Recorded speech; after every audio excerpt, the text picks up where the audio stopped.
Okay, guys, today is day 46, trying to make $1 million, bro. Wow. Wow. Okay. Whoa. There's a lot of time invested in this project. I invested a lot of time in this project. So much time in this project, bro. And first of all, I need to post the new short I was working on. So I post every single day and I go live every single day because I want $1 million, and Simon Script AI said that I need to make content creation my priority. So my priority is this whole channel and blew up this channel to how many subscribers do Mr. Ruiz have? I'm not sure. Let's search. Let's search. We are 147 subscribers, bro. 147. Let's go, bro. Let's go. I feel I feel powerful, bro. Powerful. Oh, whoa, whoa, whoa, whoa.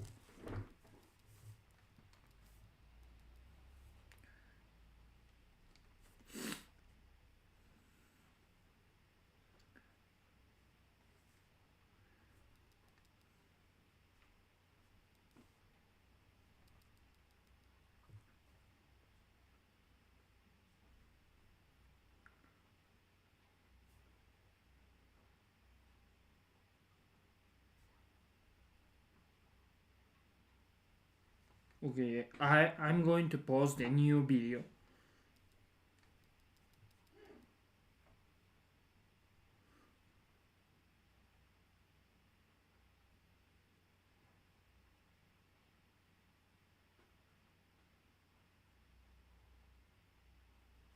Okay, it's posting, bro. It's posting.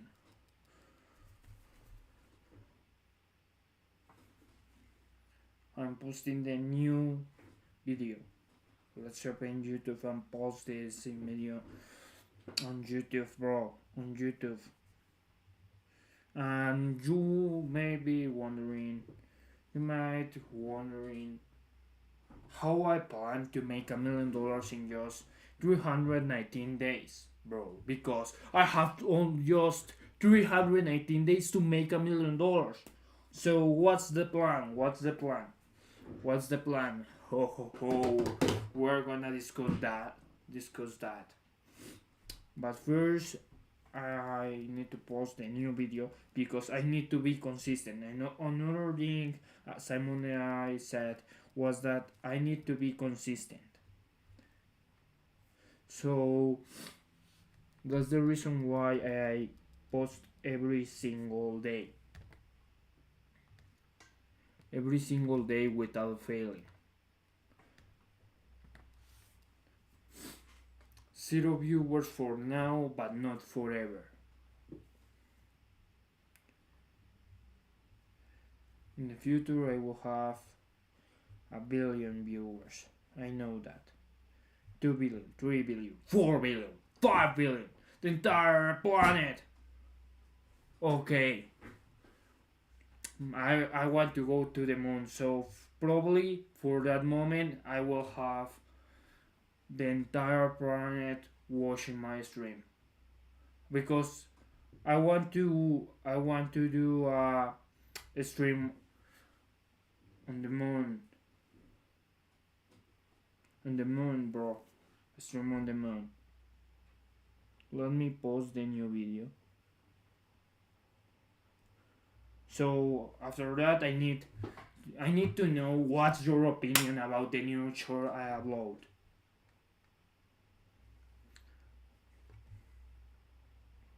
This is short number 24 I upload.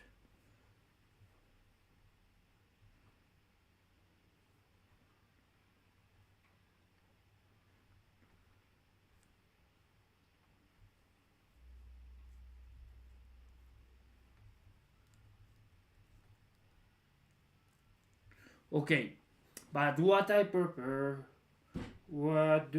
for today? Let me show you. I will share a screen with you guys. But I'm very happy right now because we are 147 subscribers. Let's go, bro. We keep growing. Let me share in 3, 2, 1. Okay, 3, 2, 1. Da da da da. Let's go. I prepare this video from this guy. Do you know this guy? This guy name is Mino Lee, and he grew very fast on social media. And I want to know, I'm taking inspiration from this guy. To create my videos, and not the topics but inspiration about the format of the videos. Okay, the new short is uploading. I'm posting the new short. I want to know your opinion about the new short I upload.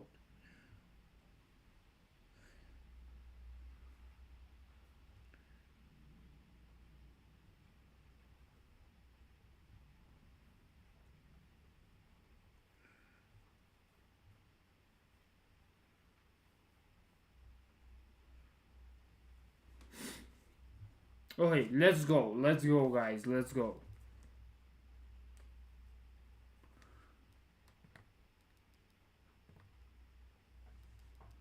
Okay, let's go. This guy, let me show you his Instagram.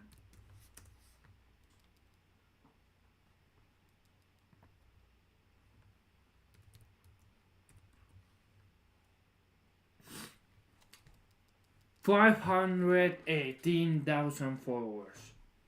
Whoa, that's a lot, bro. That's a lot. I only have 70 followers and 147 subscribers, bro.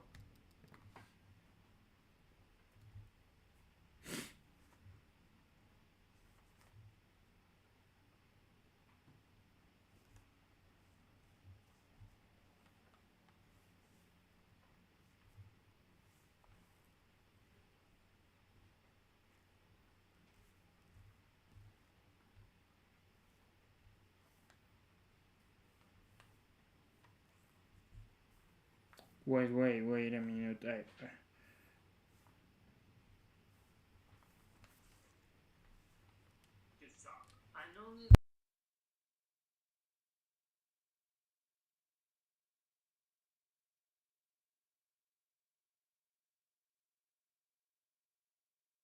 The thumbnail is very important Patay.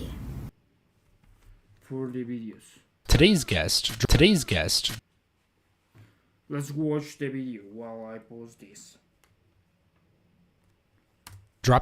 Today's guest dropped out of college and accidentally built $1 million business. He grew up with strict Korean parents, did everything right for 2 years, then made one decision everyone tells you never to make. He dropped out of college. At just 22 years old, this individual has built an online empire with over 1.3 million followers across TikTok, Instagram, and YouTube. In today's episode, we break down how to know if college is actually worth it for you, the exact moment you should consider dropping out, how to turn social media into real money, and why most people fail online, even with good content. Mino Lee, welcome to the podcast, bro.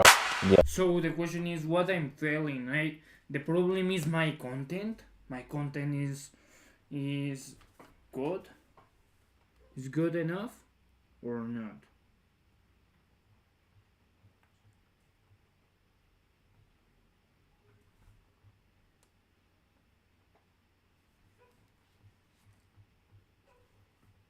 Okay. Oh, thank you. That was W Glaze, bro. Thank you. I interviewed so many CEOs or people that either have a high ego or they literally try to get famous and try to make money for the purpose of eventually selling out their audience or doing something stupid. And I think you and I, both having been from the guru space, understand what that track is like. So the fact that you haven't done that, that's W, bro. Seriously. You. Wait, I do sell info though. I do sell coaching. I feel like the track is like this. You make a decision, you're like, I want to make money online, I'm broke. Then you're like, how do I do it? Then you watch Iman Gadzhi and he's like, bro, you need to start an agency. So then you like start doing something and then you're like, wait, I should just sell this. Yeah. Right? But I think with coaching and info in that whole space, if you're selling shit, it won't last anyways. Like I've seen a lot of gurus, coaches hit like 100, 200K a month and then they'll crash back down because they've attained like a really bad reputation. They've had bad fulfillment and then they get a bunch of negative reviews online. People on Reddit be like, yo, this shit's ass. Like the most optimal way to be a sellout is to make a good product anyways. That's true. That's true. I actually want to start with one thing that I think everyone watching this has in common. The question of college. Like once you get to be 17, 18, you have a question like, do I go to college to make money or do I just do this online thing that might be a scam, might not be a scam? And both you and I have made the decision to go to college, but then also drop out multiple times. So do you think people should go to college? What's your honest take after going to college and leaving college? I think you should definitely go to college. Ironic because I dropped out after 2 years. Like I actually think one of the most optimal paths is to go to college and try some internet business. Wait, because I need a new pen. Something is happening with this one.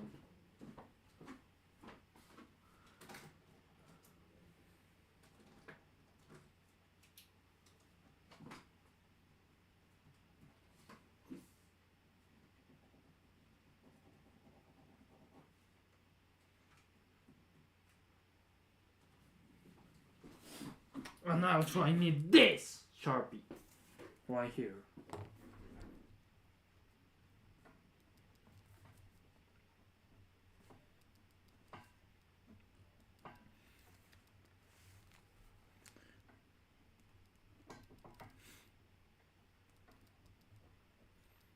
This internet side hustle while you're in college. I see a lot of people being like, yo, Mina, I want to drop out and do content creation. But the problem is once you drop out, you kind of just become one of these dudes who just stay at home all day. And it's like, yo, day in the life of a guy who's trying to become a content creator. But then it's just like, you don't have anything in life to talk about. Like half the reason why I did my whole business was so I would have shit to talk about in my content. Because it's really hard to make content about trying to be a creator. And I see a lot of people doing it. And it's like, bro, nobody wants to watch that. Also, see a problem here is that most people talk about how to grow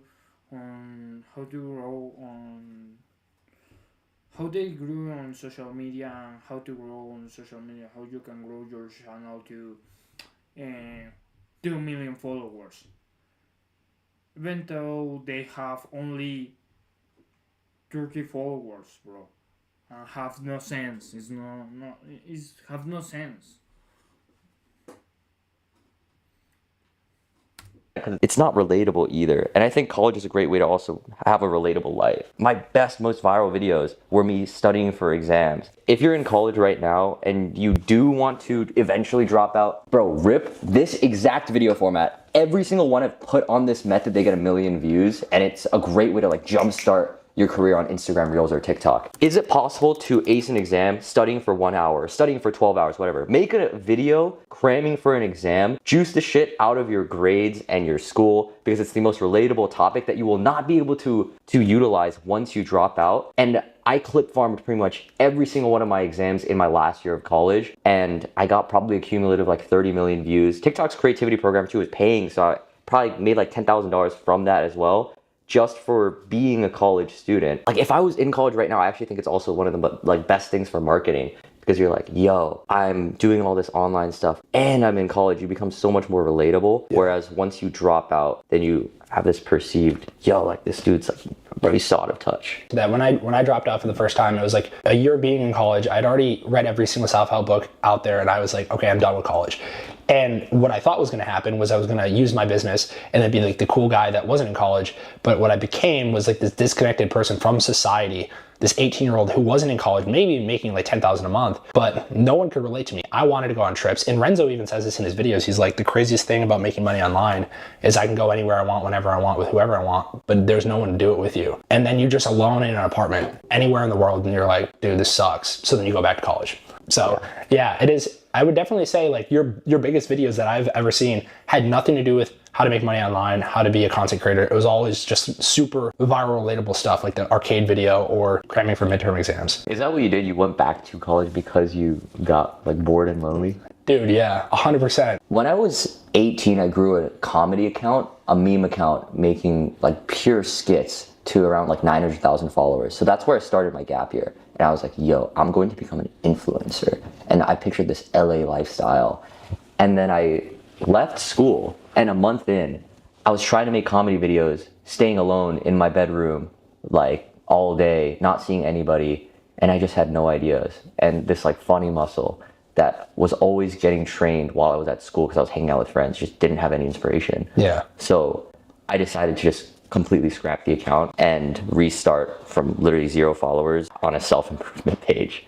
And I spent then 6 months of my gap year stuck at like 2,000 followers. And obviously you don't really make 2,000 followers. I want 2,000 followers. I only have 147 subscribers and 70 followers. money from like 2,000 followers talking about a self-improvement journey. But I think it taught me a lot of grit. But was that just talking head stuff that you were talking about, or was it just like faceless quote stuff? It was all talking head stuff. I had like a daily blogging thing where I literally just posted a picture, like a selfie, and then I would just write a journal entry of whatever I was thinking that day. These weren't viral oriented whatsoever. Yeah. And obviously they didn't get me much growth. Yeah. But I think it was the first time that I really practiced this muscle of trying to put myself out there. Once the gap year ended, I was around 20,000 followers on Instagram. I had a couple of reels pop off, and I hit 110K months doing like TikTok consulting for business owners. I would like help them with their growth. Yeah. But then that only lasted like 1 month, and then like half the clients like either I didn't want to continue or they didn't want to continue. Yeah. So I just like scrapped that after like 2 months. Churn is crazy on those types of offers.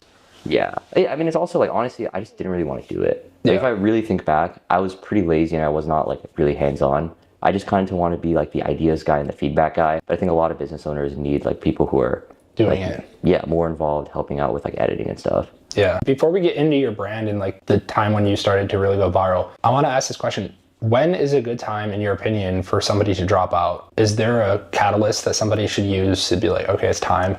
Or do you think even if you have nothing going on in your life and you're like, I just want to be an entrepreneur, you can do it? I would try to put a number to it. It definitely would not be a follower account, because you could have 500,000 followers and make no money.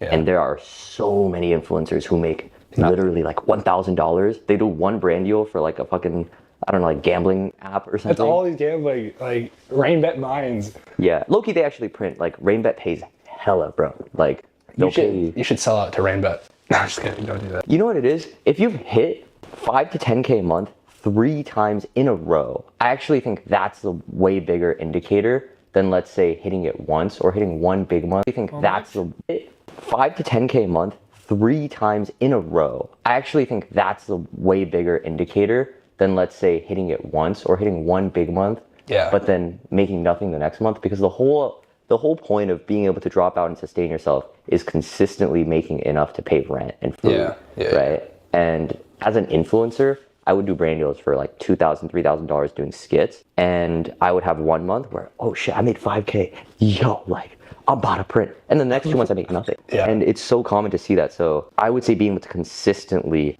5 to 10K a month, which is enough to pay for yourself, I think then you should feel comfortable enough. But I don't know. I feel like there's a lot of conflicting advice, because a lot of people say, man, you should just burn the ships and go on. That's exactly what I was going to say. The other side is like, dude, you don't even need anything. Just burn it all to the ground and go, which is what I did. And not to get too much into my story, but I was literally in college for an entire year, got 60,000 in debt. And I was like, you know what? I'm burning the ships. I'm leaving college. I'm going to go home, back to New York, monk mode. And my first month out of college, I made 10 grand. I was like, bro, this is insane. And then I made nothing for the rest of the entire year. And then I started my coaching company, which then made 40 grand in the summer. And I was like, oh shit. And then I made, 140 grand. I was like, this is insane. But both philosophies. Like some people have this mindset, oh, you have to like do something before you leave, or have something before you leave, and then some people are like, no, leave and then you can make something. Dude, I don't think you should go into debt for college though. If you're trying to do anything in marketing or entrepreneurship and you're going in debt, that's actually bullshit. BC's tuition, Boston College, the college that I went to, by the time I left, it went up to like $100K a year. I remember in freshman year, we had this class where we had to do Zoom calls with people who worked in our profession. So I was a marketing major, never took a marketing class before. I was like, oh shit, like I wonder, marketing sounds pretty fun and creative. I interviewed this guy. He worked at this like pretty big name company and he was making $55K a year and he was chilling at home. He lived a pretty calm life. But I just pictured like, wow. So you're telling me 1, 2, 3, 4 years of paying $95K a year to go into making $55K a year. And he was talking about a raise. He was like, yeah, I'm gonna get a raise. I'm gonna get $65K the next year. I was like, oh my God, bro. It wasn't just that, but it was the fact that he really approached his work with just like it's chill and it's nice, but I get to chill at home with my girlfriend sometimes and I don't have to work that hard and I just have to like click a few buttons on my screen and it's chill. And I think that part seemed really, really sad. Yeah. Which there's genuinely no hate to people who work chill jobs. I viewed my 20s and what I'd be working on as like, I want to be really excited. And I had this romanticization of grinding and putting my whole soul into something I'm working on and building. Yeah. And one, lack of scalability of income, like 50K a year to 60K a year. And two, just, I don't think there's any passion you can pour into like a traditional marketing job. Not at all, especially if there's a lot of parameters around what you can and can't do. It's like creativity's dead. Like a couple summers ago, I got flown to Vegas with one of the biggest influencers in the guru space. He flew me out and he was who was he with you? Bradley. Oh shit. Yeah, he like flew me out for a whole week, put me in like the nicest hotel, like the Cosmo, and I was there, dude. And he was like, okay, bro. I pitched him so hard. I was like, I will literally get your company to $1 billion because that's what he wanted. And he's like, I'll sell it for $1 billion. And I actually knew like what he had to do. And I show up. $1 billion, bro. That's a lot of money. Can I buy an island with $1 million? How much money do I need to buy an island?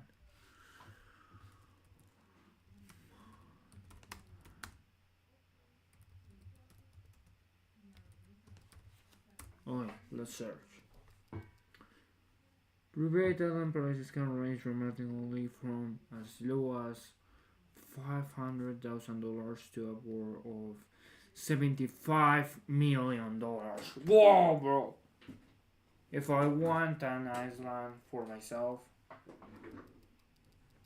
I need $75 million, bro. So at the end of this year, probably I can buy an island. But $500,000, probably I can buy a $500,000 island. But if an island costs more than $1 million, probably at the end of this year I will have more than $1 million. I will have $1 billion. And for whatever reason, dude, he literally, like, when I get there, he's like, all right, Maria, you got to put him through the process. And I heard that and I was like, oh my God, he's going to make me an employee. And I literally just shut down. I was like, I can't do this. And he didn't even want me to be an employee, but like even the thought of just like losing all creative freedom, sitting in an office, he has a massive like headquarter space in Vegas, but just like sitting in a cubicle, bro, I just wanted to kill myself. Like, Brad, I love you, bro. Let's be friends. I'm leaving. Is that what it ended up being? The work, like, kind of? No. Actually, it was like way cooler than that. But our paths diverged. I needed to finish college, and he found somebody that actually, started a $1 billion company to help him out. Not like a 20-year-old kid who just makes funnels and social media videos. Most people think the only thing they can do is get into this like 9-to-5 route, which you and I clearly saw, and a lot of people see now. You could actually build a brand online and make money. I have been making content for 7 years, and I've researched every single creator, and up until like the last 6 years was like me getting no views, like literally making the nicest talking head videos with that camera with 50mm lens, learning everything, lighting and everything, sound, making the best banger scripts, and nothing for 6 years, like literally 0 views or 100, 200 views. And okay, how much money do islands cost? But if I want to, my mind was thinking thinking about buying an Iceland. How much money does an Iceland cost?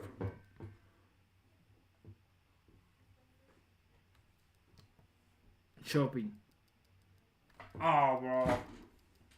Imagine if you can buy an Iceland from Google. Will be very funny, bro. Just click, so choose your Iceland and then buy it.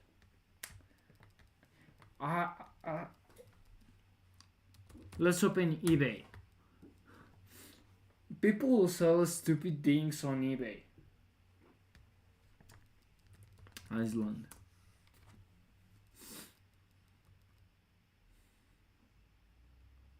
No. Because I was wondering how much does an Iceland cost.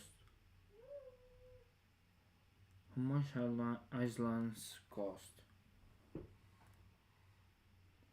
Oh, I can't buy an Iceland through eBay. And I got to the point where I was going to Where quit. do you go if you want to buy an Iceland? That's the question. How can I buy an Iceland? How can I buy?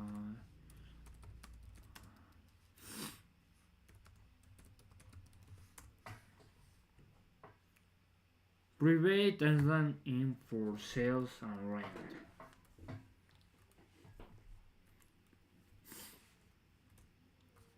View regions.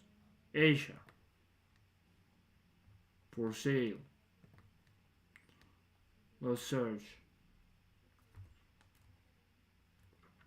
How much does an Iceland cost?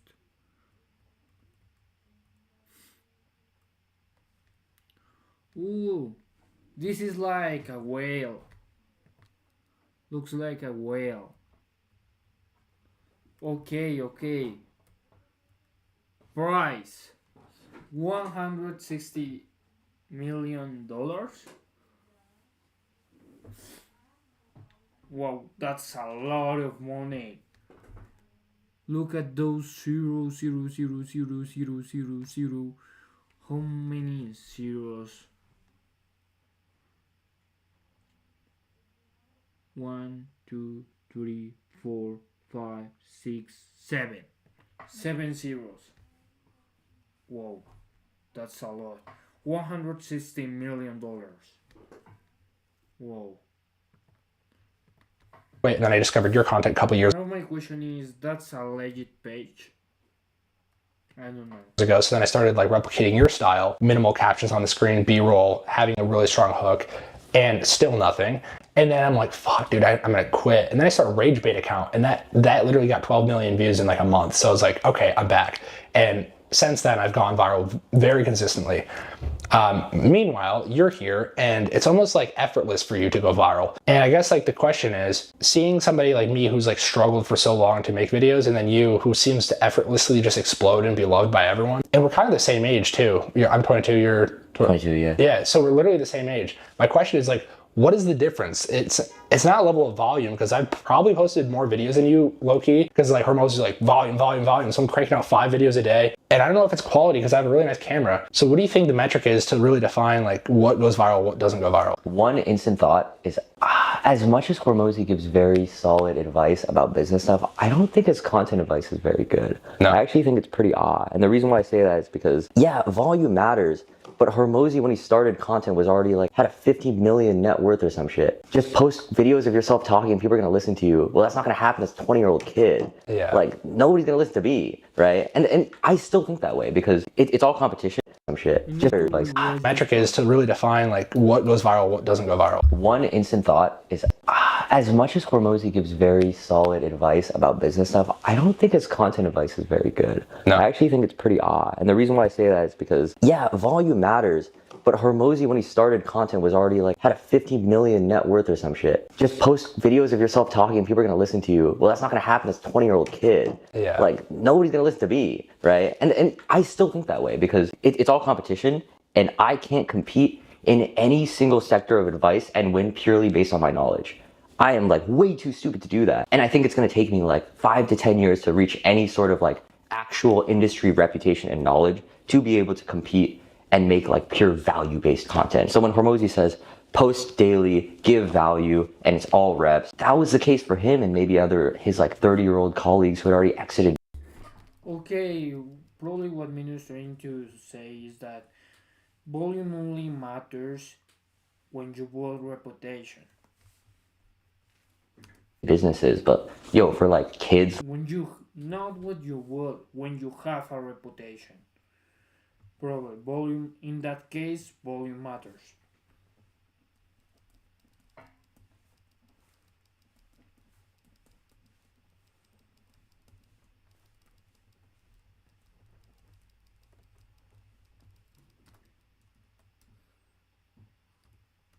like us, I think that's like pretty shitty advice. I think that leads a lot of business owners or people who are like a bit newer into industries down really long pipelines of just like, let me just throw spaghetti at the wall. So that's like one thought. So my second thought is like, I am like super methodical. I like to give the perception, as any creator does, that it is effortless, but I am like super methodical, and I try to become more and more procedural as time goes. Do you remember when Hormozi captions used to be a thing, and those were low-key ass? Like, they did not get anybody views. Hormozi captions are so bad. They're so ugly. They're like pop out in your face, and they don't even look good or aesthetic. And everybody just did it because he told them to, and he did it. So I think that's like another example of like volume. Yes, volume's important, but that gets you to like level 1. If you want to hit, let's say, like 1,000, 10,000 followers or 100K followers, like there's these other levels of like level 2, really understanding what competitive edges you can lean into in your hooks. That's like level 2.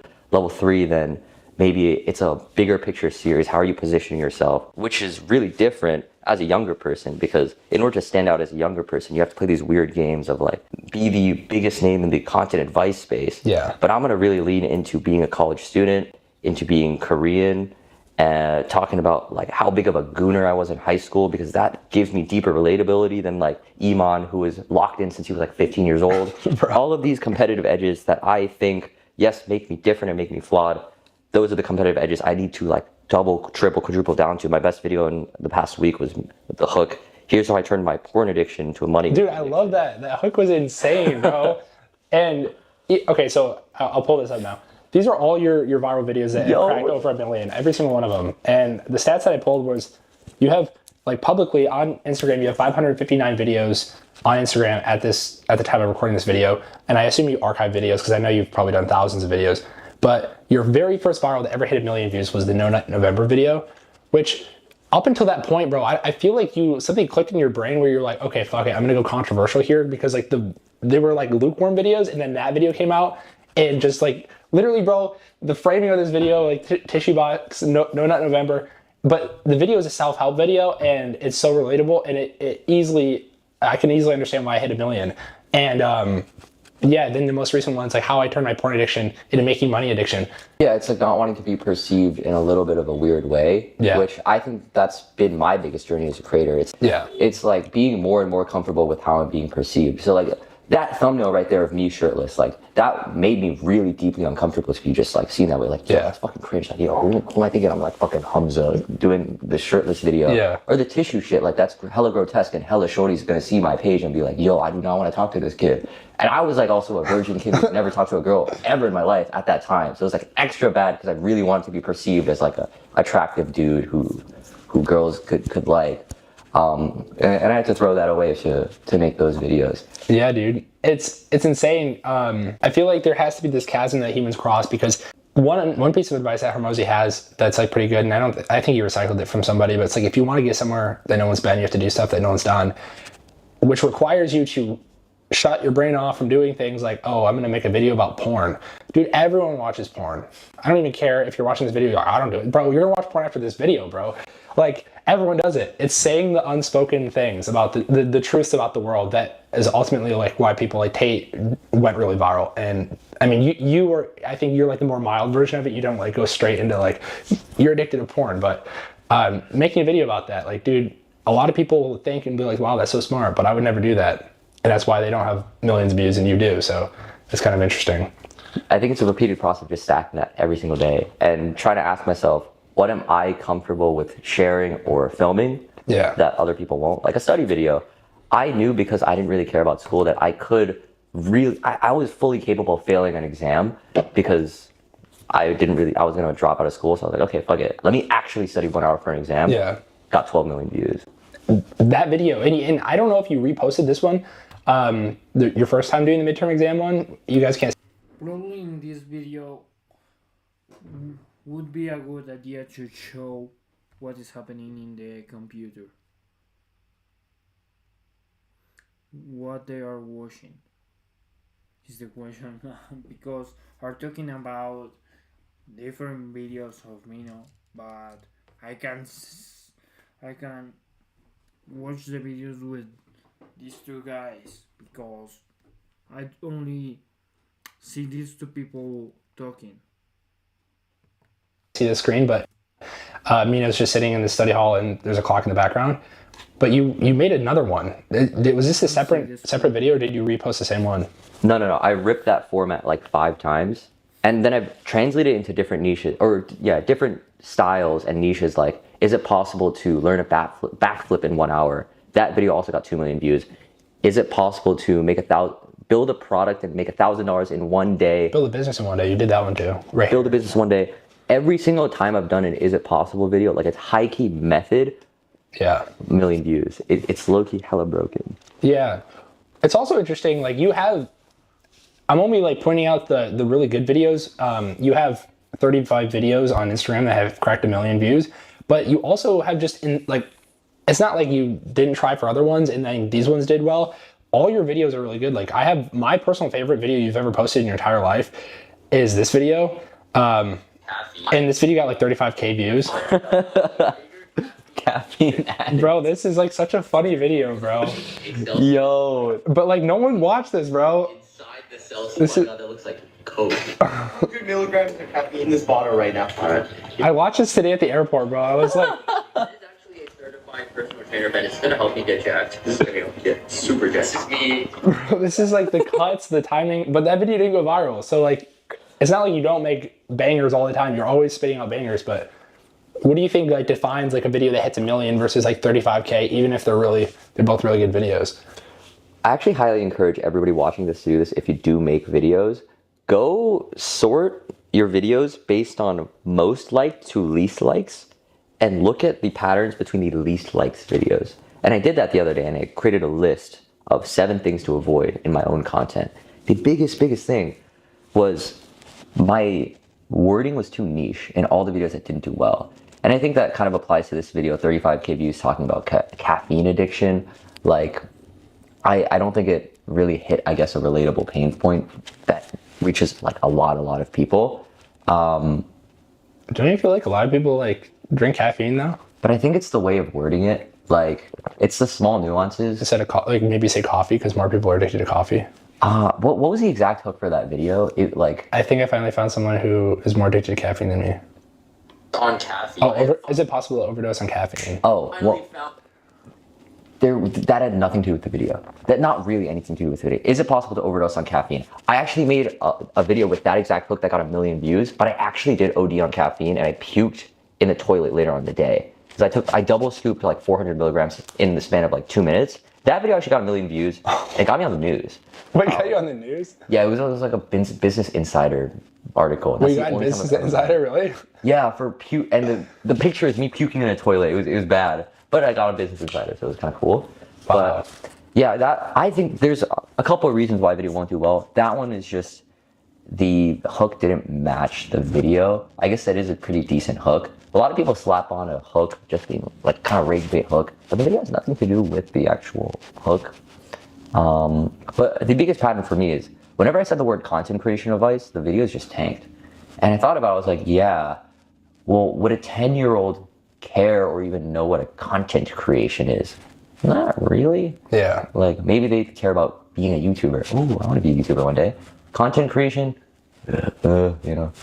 Yeah. a boring kind of niche. Dude, you've been leaning into this unemployment thing, which is like such a funny, like that's the new buzzword that you use. You're like, I spent how many years like working on being unemployed or whatever? What was that video? I spent, POV, you spent 4 years locking in on unemployment. Yeah. Time.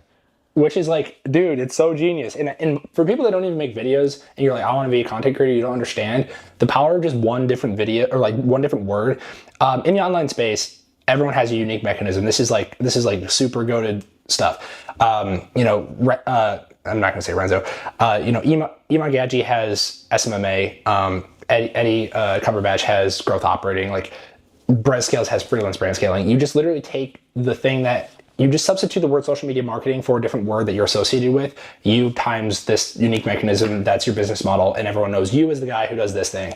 And I feel like you just unlocked that, bro. Like everyone talks about unemployment. It's like a super, everyone knows what unemployment means and there's a bad connotation around it. And that video alone just added such an insanely good connotation around unemployment. And you make people like almost like feel proud for being unemployed, which being an entrepreneur is basically unemployment. So it's like self-employment. That's not that cool word. Unemployment. Yeah, that's like, it is. I don't know. I really resonated with that. Thank you. Yeah. I think people calling themselves self-employed, it just feels a little pretentious. Yeah. And I don't even think it hits. Every time I've been like, day life of an entrepreneur, slop. Day life of a founder, slop. Like, I feel like a lot of people just performatively say the word. So there's this YouTube advice that if you're really trying to succeed on YouTube, you should try to own one word. Just like you said, with all those gurus. Unique mechanism, bro. Yeah. It's like YouTube advice that a lot of people just performatively say the word. So there's this YouTube advice. I want to be a content creator, you don't understand the power of just one different video or like one different word. In the online space, everyone has a unique mechanism. This is like super goated stuff. I'm not gonna say Renzo. Iman Gadzhi has SMMA. Eddie Cumberbatch has growth operating. Like Brett Scales has freelance brand scaling. You just literally take the thing that you just substitute the word social media marketing for a different word that you're associated with. You times this unique mechanism, that's your business model, and everyone knows you as the guy who does this thing. And I feel like you just unlocked that, bro. Like everyone talks about unemployment. It's like a super, everyone knows what unemployment means and there's a bad connotation around it. And that video alone just added such an insanely good connotation around unemployment. And you make people like almost like feel proud for being unemployed, which being an entrepreneur is basically unemployment. So it's like self-employment. That's not that cool word. Unemployment. Yeah, that's like, it is. I don't know. I really resonated with that. Thank you. Yeah. I think people calling themselves self-employed, it just feels a little pretentious. Yeah. And I don't even think it hits. Every time I've been like, day life of an entrepreneur, slop. Day life of a founder, slop. Like, I feel like a lot of people just performatively say the word. So there's this YouTube advice that if you're really trying to succeed on YouTube, you should try to own one word. Just like you said, with all those gurus. Unique mechanism, bro. It's like, what is the word that you haven't seen many people dominating that you can really own? Howdy, probably. There's a girl that says aloha and goes super viral saying that word. That's the reason why I try to say not hi, not hello, but howdy. That's the reason why I'm trying to say a different word.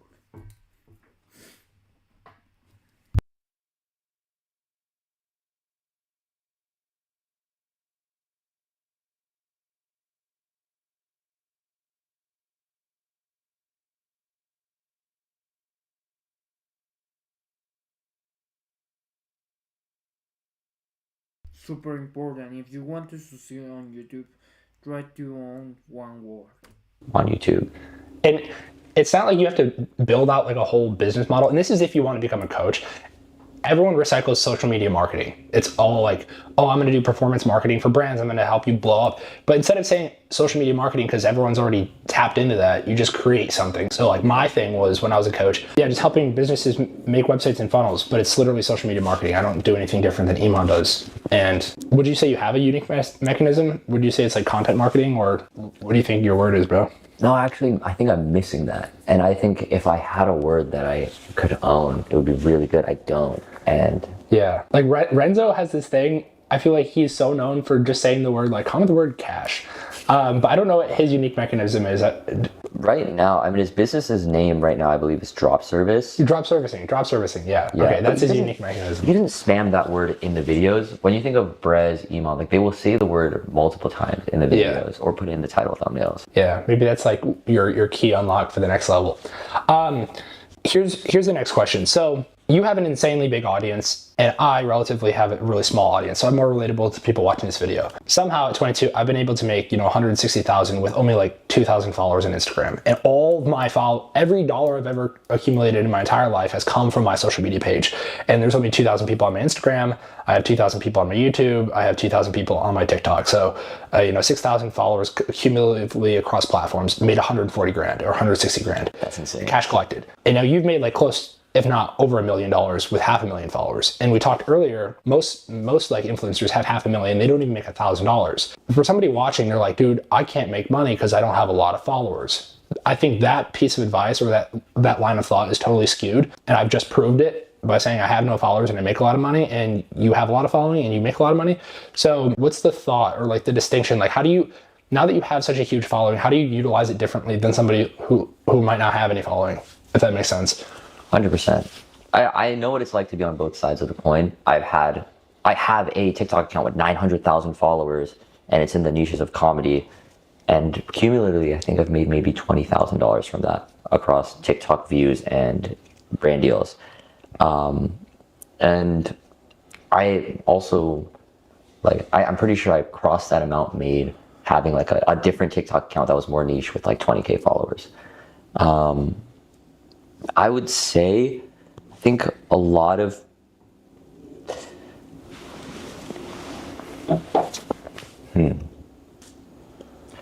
influencers have an aversion to selling, which I think is a manifestation slightly of people pleasing. It's like, yeah, if you sell anything, the broad population is going to dislike you. There are ways that you can kind of hide it. I like the word cash. Yeah, it's like free guide rather than book a call funnel, for example, right? There's ways that you can make a funnel a little bit deeper so you're not directly selling to your audience. But at the core, when I talk to a lot of creators who have a decent sized following, like 100K plus followers, but they're like, dude, like I'm not really sure how to monetize. I think there's this strong aversion, not just to selling, but also this concept of business. It's like, ooh, it's kind of icky. Like, like man, that's ew, like I don't want to do business stuff. Yeah. Like, I'm a content creator. I'm gonna be an influencer. I want to do fun stuff. Which is fair, but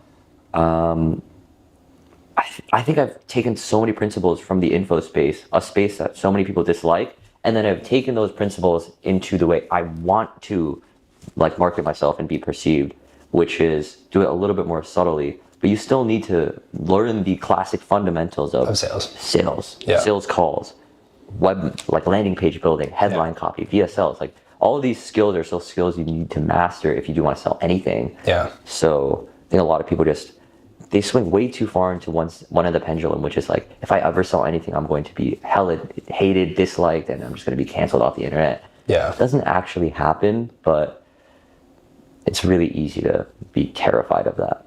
I think the truth is people genuinely think that selling, like no one wants to be sold, and that's like the thought process. But if you firmly believe whatever you have fixes a human problem, like sell as hard as you possibly can to as many people as you possibly can, because you're literally fixing somebody's life. The businesses I interact with, like the gym we were going to go to, when I showed up to that gym, they were about to go bankrupt in a mall that's shutting down, and the gym was about to fall apart. I'm like, okay, I'm going to use TikTok to show your gym to everyone in Boston, and I'm going to do it in less than 30 days. And so I got them millions of followers or millions of views in less than 18 days. And then, this week I did 13 million views, 20,000 followers. Yeah, they spent 10 grand with me, but it's like, dude, I changed the trajectory of a gym in Boston. That's sick. Like I've solved the problem for the owner of the gym. I've solved like now they're renovating the gym. They're pouring $2 million into the gym. They're like rebuilding the whole thing, which is like amazing. Boom. Like I actually helped somebody. But most people, they have nothing that they can help anyone with, and so they're like, I don't want to sell anything. Probably because like nothing that you know how to do will actually help anyone inherently, and therefore you're not going to sell anything that's good, and you're going to just be a sellout. But I feel like you have a real solution that helps people, which is why you're happy to sell to people, right?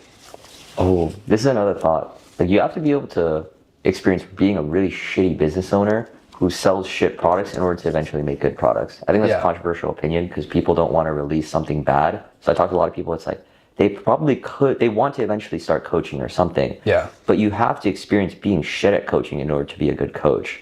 But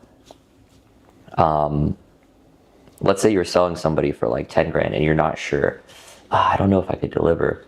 Like you do have to bite that bullet at least once to experience what it's like to have a fire under your ass, to learn fulfillment. Yeah. And I think that's also the step where it's like, I'll wait until I feel more qualified, but I don't think that will happen unless you just like, okay, fuck it. I'm actually going to get paid and try to make this work for somebody, which is always going to feel really scary the first time. The first client's always going to feel really fucking terrifying. I think a lot of people say do it for free, but honestly, like, would you feel motivated if you're doing completely for free? No, not even a chance. Yeah, like at least get paid like a couple $100 just to do it. Yeah. And maybe you felt the same thing. Like for me, making the first, I would say like $10,000, not in a month, just in my life, on entrepreneurship felt so insane to like the next 90,000 or the next, 100,000 was like, it just, dude, like literally the hospital in Georgia sent me eight grand the other week and I didn't even feel anything. I was like, oh, that's cool. And I just kept going. But dude, if that happened like 2 years ago when I was 18 or like even 19 or whatever, I'd be like, yo, bro, I'm rich. But you know what I'm saying? Yeah. Like, do you feel the same thing at all? Or are you still pretty like hyped up whenever you like? No, I was reflecting on it because last year I had that where I was like, January 2025, I hit 100K month. And insane, I made a whole series documentary. I made my whole life. You did. And that's exactly, yeah. So many people like know you because of that. Yeah. And then I just, literally the next month, I just had this really weird, existential crisis is a strong word, but I just started bouncing to all these different opportunities. Oh, maybe I should start an app business and find a technical co-founder. Oh, maybe I should like just completely pivot my entire coaching business that hit 100K month because, I don't know, why not?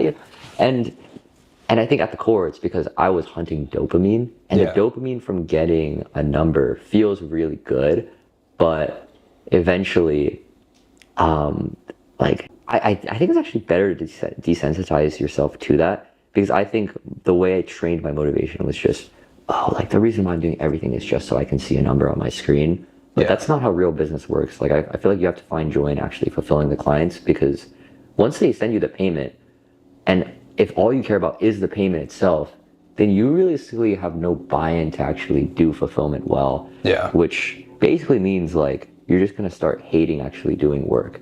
Yeah. And like, newsflash, 100K a month won't let you retire. 200K months also won't let you retire. You probably need to hit it like 10 times plus. Right? If you actually want to even get close to like, okay, like one day I'll actually like stop working, like retire. Yeah. So there's a business in Michigan right now that's like a season. Question for you guys: how much money do you need? Do you think you need to retire? How much money? Probably with $1 million is enough. Probably with $1 million is enough. Or what do you think? No. Probably with $10 million is enough.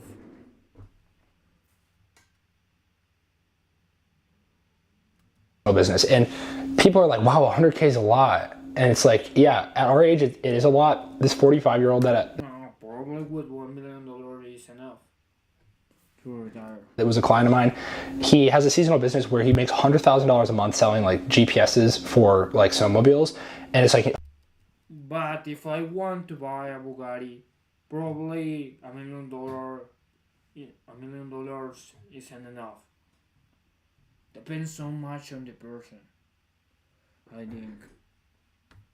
Fully e-commerce business, and he racks out 4 $100,000 months, and then for the rest of the year does nothing.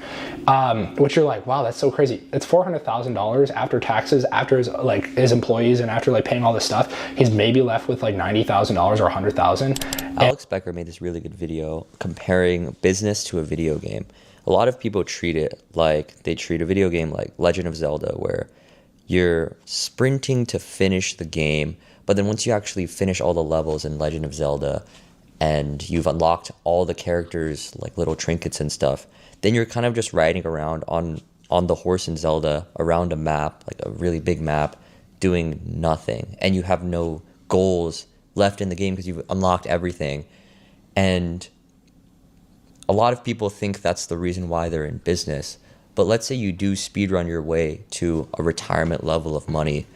Well, us as dudes, I feel like we derive so much enjoyment from working towards a goal that's meaningful anyways.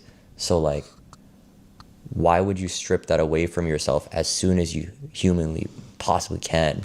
Because we only get to be 20 and like really excitedly working on something once. And that perspective made me like, wow, the most fun times I've had playing video games was when right before I hit a goal, right as I was grinding the ranked ladder for like League of Legends, I felt so hyped to hop on the game every day. Yet for so long I perceived showing up to work at my desk as this thing where I just need to get done so then I can reach this money reward. And then that kind of just, it was this massive crash of, I think, burnout once I hit the 100K month, because my motivation was so tied to that end result. Yeah. And the dopamine quite literally lasted about 6 hours. I hit the 100K month. I was like hype. It was a sales call, 6K PIF, went from 94 to 100. Let's fucking go. I texted my friends like, and I was like, wait, no, I shouldn't text my college homies. That feels really fucking out of touch. Like, yo, I just made 100 bands. And they're just like, cool, bro, I guess. And I was like, okay, bet. Like, there's like one person I could hang out with. It's my girlfriend. She's at work, and we had like she was really kind enough to like, you know, put balloons together and put a little poster saying like congrats. And then the next day she goes to work and life moves on. And now what? I have to repeat the process again this next month, and it just felt really not worth it. And not to say it's not worth it, but I thought it would be incredibly rewarding. And then it took me like 6 months, like 8 months to think about, okay, well, and then after the 100K month, I thought, oh, $1 million a month? Man, that's the next one. And that's what's going to get me excited. But that video from Alex Becker was basically talking about, a lot of people think there's some shiny pot of gold at the end of the rainbow, but that's not true. Once you get to the end of the rainbow, because this guy, Alex Becker, is worth like 9 figures, like hundreds of millions of dollars. Harris makes like $40-50 million a year. And he just wants to keep playing. Yeah. And I was like, why am I viewing this game as something that I want to speedrun to the finish line and stop playing? And I can't spend my entire 20s doing that, because then I'm basically just like an investment banker with extra steps. Yeah, that is true. That is very true. Thanks, bro. So I'll ask you, would you prefer to either I filmed a bunch of B-roll, and I even got some B-roll of you coming here, make a viral video in your style with CapCut. I have like CapCut on my phone and everything, or like just me keep like asking you questions on like beginner level steps, how to make money as a total beginner in content. I think it would be hard to make a viral video on the spot. Like, I have a script that I did the other day. I'll explain to you what the process would look like. I would film the video. I would film it. I would just like read off the script, do it like line by line, and then I would toss it in CapCut, do the auto captions, toss B-roll over it. I think it would be kind of mundane, like looking. Wait, making a video here? Yeah, only because I also don't know if it would be clippable. As clippable.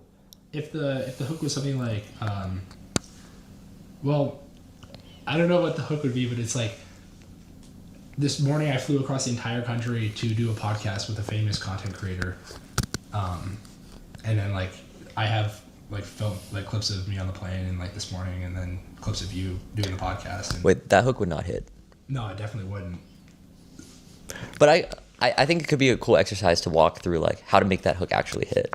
Yeah. Okay. Let's do that. So right now that's your like, I like to think of a hook process, like viral hook creation, as like, okay, so you have like base one. So that's a pretty decent hook. If I were to predict views, maybe like, what's your average views on the account? Right now is like, here, this is a better idea. I did this with Kellen. I had him like audit my TikTok. Okay, So okay. I'll show you my TikTok. I finally after like 4 years niched into something. Okay. And then you can show like, so basically I won't even like say what the niche is. You can like kind of like predict it for yourself. Yo, wait, your videos are crushing, bro. Wait, Recently, these because are I finally figured it out. But if you keep scrolling down, bro, like well, they look a lot more random now. It's like you stuck to one format. I found one format. It's me doing green screen, like reviewing like when Brett Scales like got arrested, Ben Bader passed away. Like I do these green screen reviews of gurus. And those for whatever reason blow up. But dude, like for years, bro, I have so many archive videos. Like this video of Ghost was actually like that kind of popped off. Bunch of talking head, bunch of like quotes, like super high quality shit. Nothing's really working. And like this is only like the public videos. I have thousands that are archived. But yeah, give me your thoughts. Wait, I actually think just like do not deviate from the strategy, and you'll speed run your way to 100K followers. But you're probably gonna have to like rip like 100 more of these in a row. Easily. And then I got a lot of TikToks. And this is my college one, bro. I started this in Savannah, and it's just me like reviewing things about my college in like these. You made a ranked video once, and I kind of like replicated that, but like for every component of my college, and these videos started like popping. And then these are Boston videos from back when I used to live here. Dude, this is fire. I actually think like this is a super basic take, but it's like At this point, I feel bored. I was watching this video trying to learn, but most of the time I don't understand because I can watch the same video they are watching. I can see the screen. So the problem with this video is probably that he doesn't show the screen. With edition is super easy, but I get bored because they are talking about different videos, different links, and I can't see the screen. oh, you're the green screen guy. Like you could just screen guy. dominate green screen and figure out how to become the best green screen creator. And I think like a lot of people try to do the whole higher up wellness thing where they want to film and just be super raw, like one take, whatever, without having any visuals on the screen. Yo, like just spam green screens, and I think you could crush because I actually think people have stopped doing green screens for some reason, even though the format's super interesting to watch. Yeah. I would just, I actually think like you just spam the green screens, you just like boom, like exponential growth curve is like literally waiting to happen right now. Wow. Okay. And for like beginning level content creators that don't understand like the importance of formats, people often think like, oh, I'm gonna make a viral like this is their. I don't even know why people think this. They're like, I'm gonna make a viral video, as if there's anything in your brain that even understands virality. And they're like, I'm gonna make a viral video, and then they start like recording some dumb shit, and they're like, this is viral. It's like, bro, you don't even know anything, and then they post it and nothing happens. They're like, oh, well, social media is broken. It doesn't work. But it's like, no, number one, like find a format. If you don't know what formats are, like, I mean, you can explain this stuff way more than me. I don't even know what I'm talking about. No, I think you're spot on. Just copy, and I think a lot of people are trying way too hard to be creative, and I think you hit the nail on the head. It's like you don't have a mental model of what good looks like. Like, why not just let the algorithm decide for you what good looks like, and then take that, change a couple words, and boom. It's like, let's say there's green screen creators popping off in the food niche. Yo, nobody's doing this about gurus. What if I just did that, but for gurus? It's like a lot of that translates something in a random niche, like the girls who do like makeup story times. Yo, what if I did that, but I shaved my head instead and told a story time during that?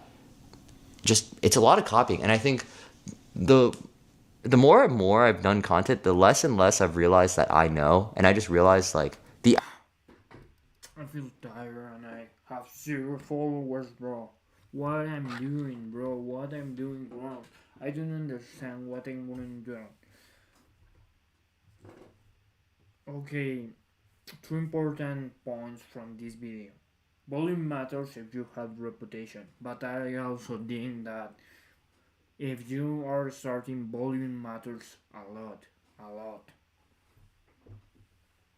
Even if you don't have reputation, bro. Because you need more people get to know you. Second, the YouTube advice: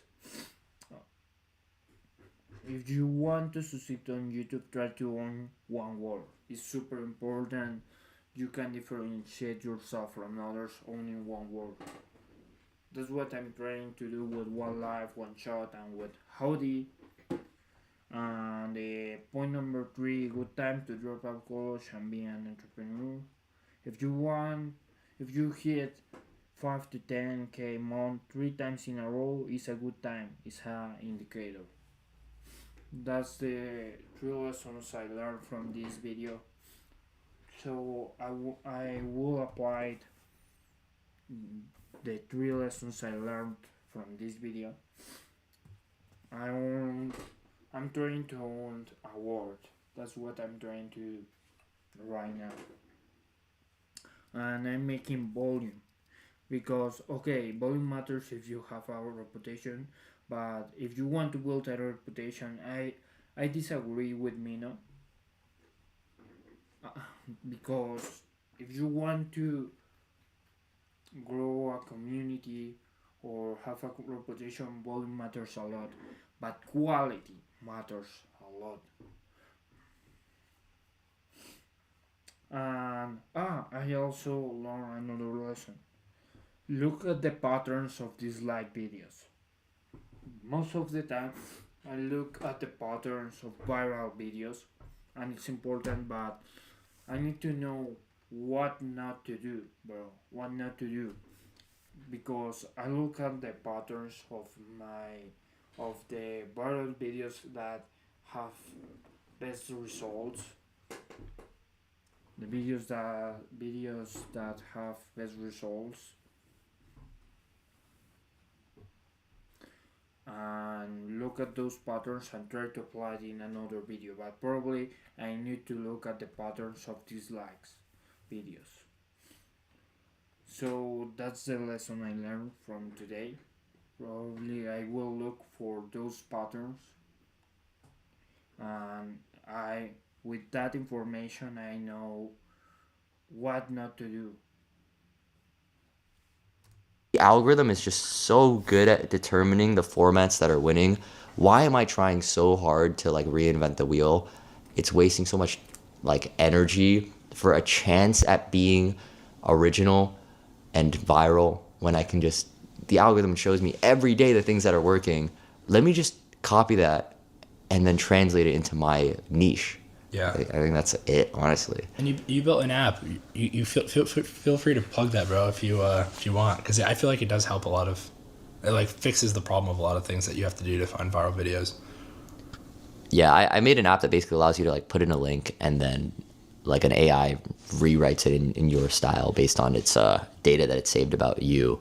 But you can do it on your own too, honestly. Like, bro, I feel like it's more just the act of actually being like, oh, I can copy someone. And I did that and it worked. So it's like, just low key do it. And that's like I've now coached over like 3,000 people, I think, like, who've went through my program. Bro.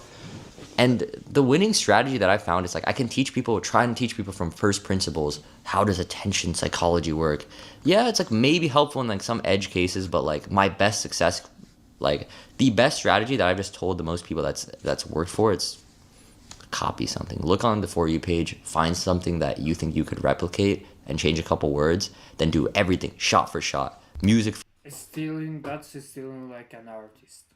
You need to steal like an artist. If you don't know what that means, is that you get inspiration from others, not copy them, but with the wheel that already exists. You don't need to reinvent the wheel. You just need to create something new from something that already exists. That's stealing like an artist.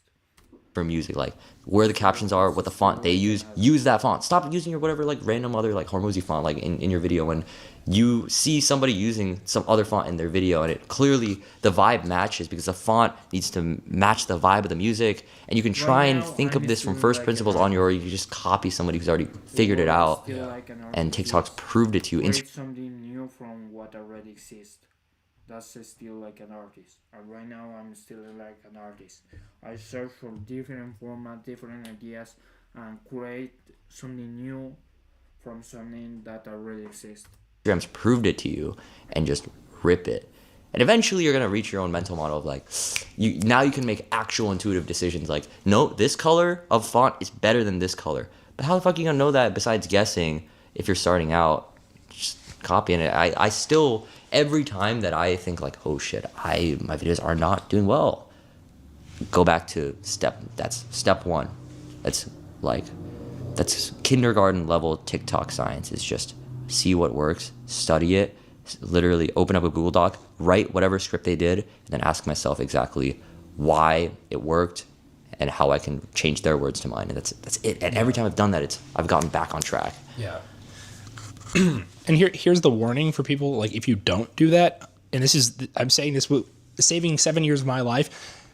The other option is, I'm going to make a viral video, and then you record something on your phone. Maybe you buy a nice camera, you tell your friends, you get a whole studio setup, and you go to the insane level of like, I'm going to make a viral video, and nothing works for years. Like you literally spend 8 hours making a video, and you press publish, you wake up, there's 30 likes on it, there's 200 views, and you're like, oh, that sucks. I'm going to do it again. And you do that for 7 years. And that's what I did. And I have friends now that literally I tell them like, here's how to go viral. And I tell them exactly what you said. And they're like, no, I don't need to copy anything. I'm viral. Like I'm going to make a viral video. It's like, bro, no, you're not. And to this day, none of them have gone viral.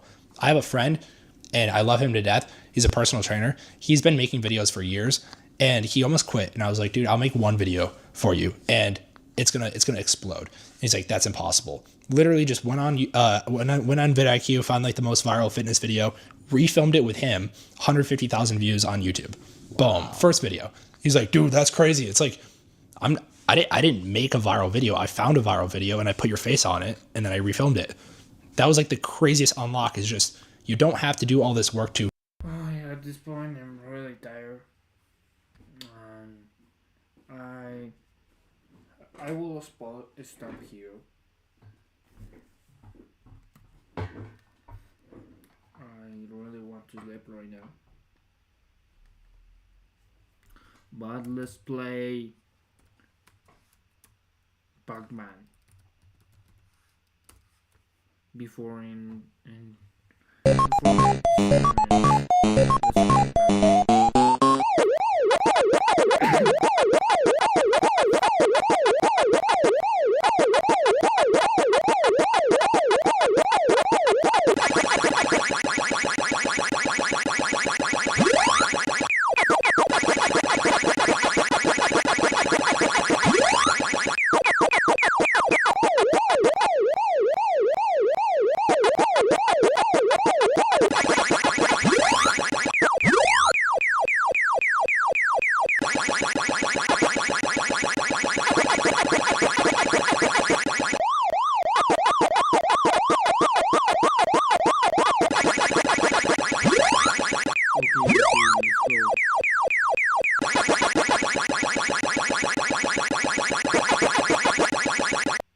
Oh, bro! I was so close. I was so close.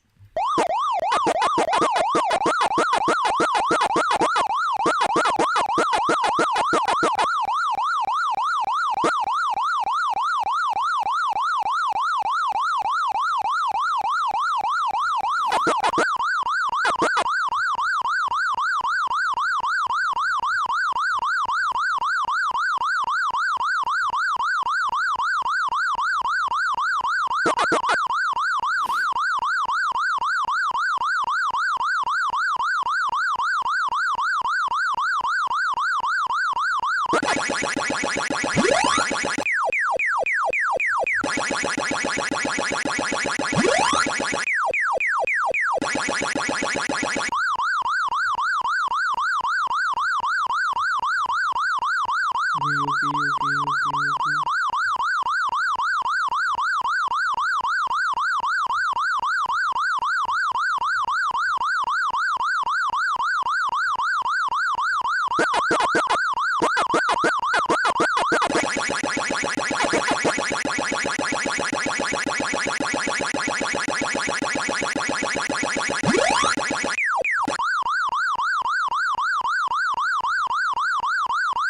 Bye bye. Okay, let's go.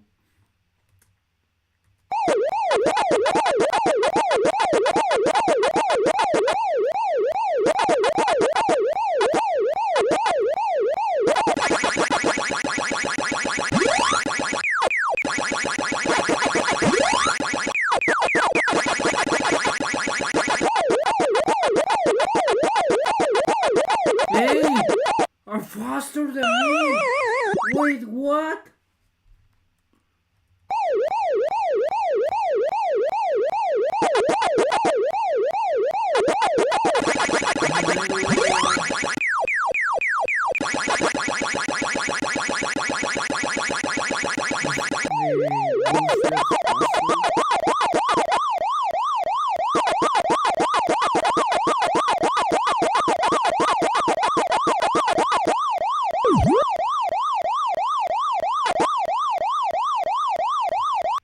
Damn! Game over. Game over, bro.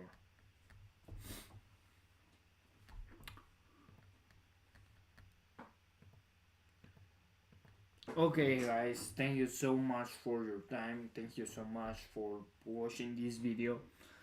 I know that I need to improve my English. I know that I need to improve my skills. I know that I need to improve all the things, but I don't know.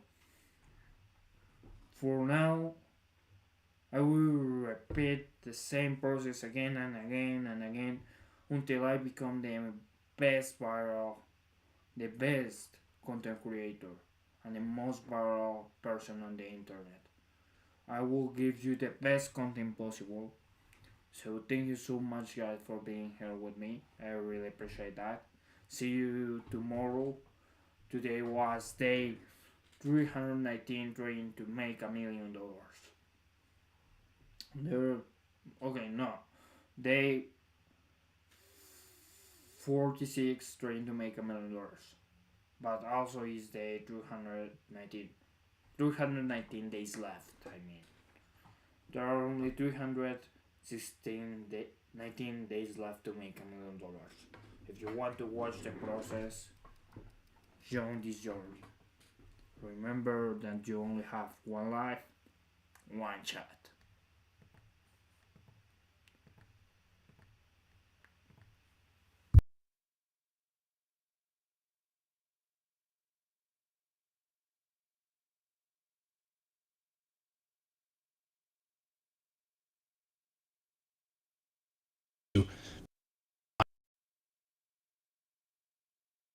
Seen that enough times.